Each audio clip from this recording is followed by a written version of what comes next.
جس نے اب کھا لیا ہے، شام کو کھا لیا، صبح کو کھا لیا، بس جمع پونجی اس کے پاس کچھ نہیں ہے۔ گویا فقیر بھی غریب ہوتا ہے اور مسکین اس سے زیادہ غریب ہوتا ہے، ان دونوں کو زکوٰۃ لگتی ہے۔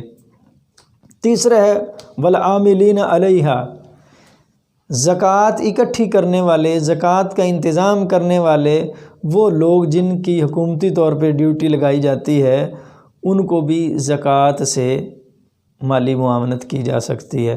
اس کو آسان لفظوں میں اگر بیان کروں تو محکمہ زکوٰۃ کی تنخواہیں زکوٰۃ کے پیسے سے دی جا سکتی ہیں۔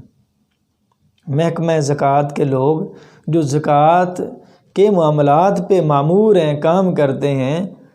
ان کو تنخواہیں زکوٰۃ کی جمع شدہ رقم سے دی جا سکتی ہیں۔ والمؤلفۃ قلوبہم،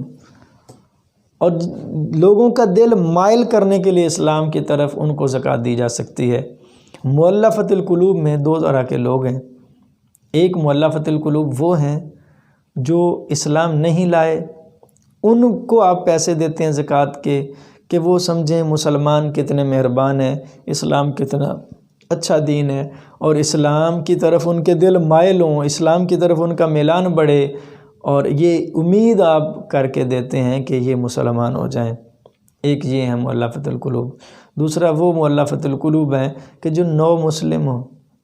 نیا کوئی اگر مسلمان ہوا ہے تو وہ بھلے امیر ہی کیوں نہ ہو، غریب ہے یا امیر ہے، مؤلفۃ القلوب جو نیا مسلمان ہوا ہے اس کو آپ مالی معاونت کرتے ہیں، اسے سپورٹ کرتے ہیں۔ غریب ہے تو وہ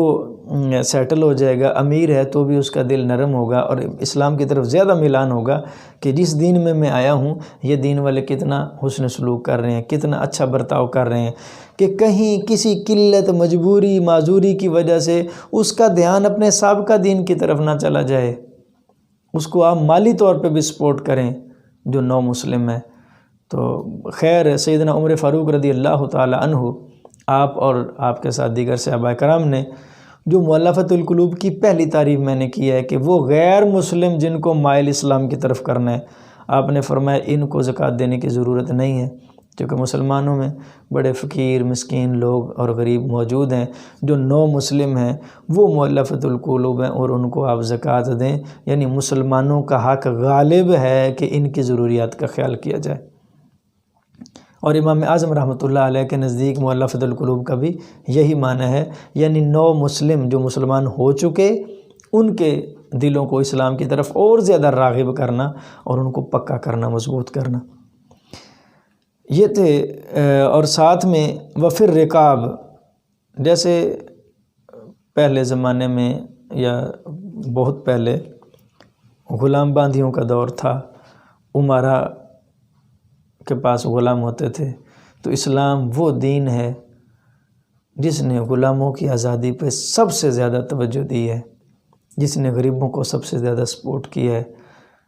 تو غلاموں کی آزادی میں بھی زکوٰۃ کا پیسہ لگا کے غلاموں کو آزاد کیا جا سکتا ہے۔ جتنے حقوق انسانیت کو اسلام نے دیے ہیں، شاید کسی دین نے بھی اتنے حقوق انسانیت کو اور فقراء غرباء کو نہیں دیے۔ خیر حقوق انسانیت پہ الگ سے بھی ہمارا بیان موجود ہے کہ اسلام نے کس کس حیثیت میں کس انسان کو کتنے حقوق دیے۔ والغارمین، غارمین ہوتا ہے مقروض۔ اگر کوئی بندہ مقروض ہے تو زکوٰۃ کا پیسہ دے کے اس کا قرضہ اتار سکتے ہیں۔ اب اس کی دو کیٹیگری ہو سکتی ہیں کہ ایک بندہ مقروض ہے اور وہ اپنے قرضے کو اتار ہی نہیں پا رہا، تو بھلے اس کا قرضہ اتارنے میں جتنے لوگوں کی زکوٰۃ لگ جائے وہ لگا دی جائے تو جائز ہے، بلکہ اس کے ساتھ حسن سلوک ہے۔ یا اس کے پاس کچھ ہے، کچھ اور اسے مل جائے، اس کی زکوٰۃ کی ادائیگی ہو جائے۔ ایک بندے کے پر 10 لاکھ قرضہ ہے لیکن اس کے پاس 3 لاکھ ہے تو اسے 7 لاکھ زکوٰۃ کے پیسے سے دے کے اس کی زکوٰۃ اتاری جا سکتی ہے۔ یا کئی لوگ غنی مل کر اسے اتنا انتظام کر کے دے دیں کہ اس کا قرضہ اتر جائے، تو زکوٰۃ مقروض بندے کو بھی دی جا سکتی ہے۔ وفی سبیل اللہ، اور اللہ کی راہ میں زکوٰۃ دینا، اللہ کی راہ میں زکوٰۃ دینا، فی سبیل اللہ یعنی اللہ کی رضا کے لیے، اللہ کی رضا حاصل کرنے کے لیے اللہ کی راہ میں دے دینا۔ اب یہ اللہ کی راہ میں دینے سے مراد کئی ایک مفہوم ہو سکتے ہیں۔ ایک مفہوم جو تقریباً کثرت کے ساتھ مفسرین کرام نے لکھا ہے وہ ہے جہاد میں دینا، کہ پہلے ظاہری بات ہے جب کفار کے ساتھ ایک جنگ کا ماحول ہے اور یہ ہر دور میں رہا ہے، ہر دور میں یہ خیر اور شر کی مارکہ آرائی رہی ہے، تو جہاد کے لیے سامان خریدنا ہے، سواریاں خریدنی ہیں، مجاہدین کے لیے خوراک کا انتظام کرنا ہے، اس طرح کے جتنے بھی معاملات ہیں، یعنی جہاد فنڈ میں زکوٰۃ کا پیسہ جمع کروایا جا سکتا ہے۔ یہ ہے فی سبیل اللہ کا مفہوم جو بہت سارے مفسرین نے لیا ہے، لیکن اس کو اگر فی سبیل اللہ کو اور بڑھایا جائے تو اللہ کے راستے میں اللہ کی رضا کے لیے دینا، تو اس میں جہاں بھی خالصاً دینی معاملہ ہو، اللہ کی رضا جوئی کے لیے کام ہوتا ہو، ہر اس مقام پہ زکوٰۃ دی جا سکتی ہے۔ فی سبیل اللہ کا بڑا وسیع مفہوم ہے، جہاد بھی ہو سکتا ہے۔ اسی طرح کسی مدرسے میں، چونکہ مدارس آمدنی اکٹھی کرنے کے لیے نہیں ہوتے، بزنس کرنے کے لیے نہیں ہوتے، کوئی اور اغراض ایسی نہیں ہوتی سوائے اللہ کی رضا کی، قرآن و حدیث کا درس دیا جاتا ہے، قرآن و حدیث کے لیے لوگوں کو تیار کیا جاتا ہے، تو اس سے یہ خود یعنی اگر جہاد فی سبیل اللہ جیسے ہے، اسی طرح یہ مدارس بھی فی سبیل اللہ ہیں، تو مدارس میں بھی زکوٰۃ کا پیسہ جمع کروایا جا سکتا ہے، چونکہ یہ بھی فی سبیل اللہ ہے۔ اسی طرح جو تقرب الہی کا کوئی اور اگر ذریعہ ہو خالصاً، تو اس مقام پہ زکوٰۃ کو ادا کیا جا سکتا ہے، دیا جا سکتا ہے، یہ فی سبیل اللہ ہے۔ بلکہ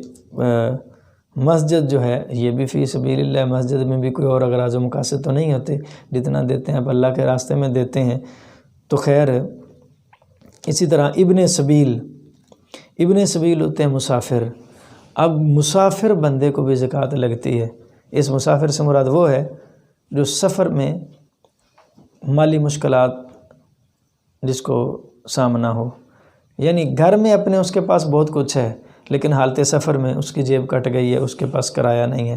اسے کھانے پینے کی ضرورت ہے، اس کے پاس پیسہ نہیں ہے، اس کی گاڑی خراب ہو گئی ہے، درست کروانے کے لیے اس کے پاس پیسہ نہیں ہے،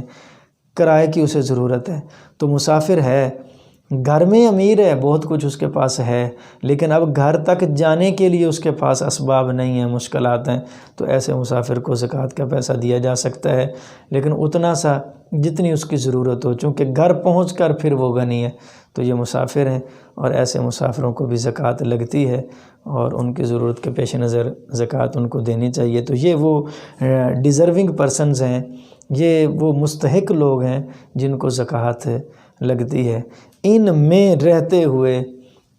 پہلی کوشش اپنے رشتہ داروں میں کی جائے، یہ جتنے بھی ہیں، اگر رشتہ داروں میں کوئی فقیر ہے، مسکین ہے، محکمہ زکوٰۃ میں ہے، مقروض ہے، مسافر ہے، تو ایسی کسی بھی صورتحال میں، یا مؤلفۃ القلوب میں ہے، کوئی رشتہ داری کے لحاظ سے کسی اور مذہب میں تھا، اب وہ کنورٹ ہو کے اسلام میں آ گیا ہے، تو ایسی کوئی بھی کیٹیگری رشتہ داروں میں اگر بنتی ہو تو پھر ضرور اس کو پہلے سپورٹ کریں۔ فی سبیل اللہ میں اسی طرح رشتہ دار اگر کوئی طالب علم ہے، کوئی دینی مدرسے میں پڑھتا ہے، تو زکوٰۃ کے پیسے سے اسے سپورٹ کیا جا سکتا ہے، تو رشتہ داروں میں پہلے دیکھیں، چونکہ رشتہ داروں کے ساتھ معاونت کرنا یہ حسن سلوک کا ثواب بھی ہے اور زکوٰۃ کی ادائیگی کا ثواب بھی ہے۔ اللہ رب ذوالجلال ہم سب کو آپس میں اتفاق، اتحاد اور ایک دوسرے کے ساتھ حسن سلوک کی توفیق عطا فرمائے۔ ساتھ میں ایک ایڈیشن چھوٹا سا کر لیں کہ زکوٰۃ لگنے میں جو رشتہ دار ہیں، اولاً تو اصول یہ دے دیا قرآن پاک نے جو عطا فرما دیا، اس میں ساری وضاحت ہے کہ اس کیٹیگری میں کوئی رشتہ دار آتا ہے، تو خیر اس میں جن لوگوں کو زکوٰۃ نہیں لگتی وہ سید کو زکوٰۃ نہیں لگتی، ان کو زکوٰۃ نہیں دے سکتے۔ دوسری کیٹیگری میں یہ ہے کہ امیر کو زکوٰۃ نہیں لگتی جو خود صاحب مال ہو۔ تیسری کیٹیگری یہ ہے کہ اولاد اپنے والدین کو زکوٰۃ نہیں دے سکتے، زکوٰۃ نہیں دے سکتے۔ اس کی وجہ یہ ہے کہ جناب زکوٰۃ میل کچیل ہے، اور والدین کا تو باقاعدہ تیری کمائی میں حصہ ہے، تو والدین کو محبتاً ہدیتاً آپ پیش کریں، ان کی ضرورتوں کا خیال رکھیں، ان کی آسائشوں کا خیال رکھیں۔ اللہ نے اپنی عبادت کے بعد ان کا درجہ رکھا ہے